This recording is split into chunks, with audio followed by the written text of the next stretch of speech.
今日講講高血壓患者嘅飲食建議啊。三高：高血糖、高血脂、高血壓已經成為咗大城市不得不經常關注嘅健康問題。三者其實成因都好多嘅，同時亦都息息相關，但係大致都係同遺傳啦，同埋長期不當嘅飲食生活習慣有關。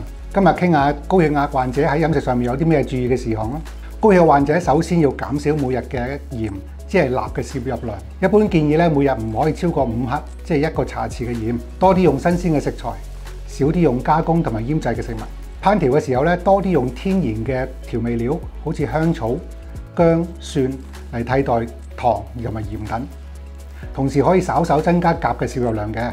鉀咧其實係相對於鈉作為人體體液平衡嘅重要礦物質。多啲食香蕉、橙、菠菜、薯仔都可以增加鉀嘅吸收㗎。但係呢個飲食方法咧就要小心啦。如果你係個腎臟功能有問題，咁你要先問一問醫生同埋營養師嘅意見啊。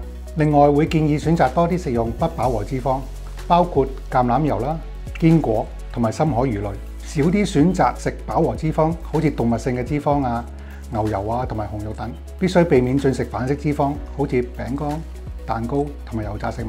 多啲食含纖維嘅豐富嘅食物啦，有助於控制血糖，增加新鮮蔬果嘅攝入量。用糙米、燕麥同埋全麥麵包嚟代替白米、白麵粉呢啲精煉嘅碳水化合物。少啲飲酒、咖啡或者係茶，每日最多可以飲1-2杯啦，以減少酒精同埋咖啡因嘅因素影響血壓。最重要咧就係維持均衡嘅飲食，減少甜食，多啲飲水，同埋加入適量嘅運動，以長期控制體重，先至可以控制高血壓嘅狀況㗎。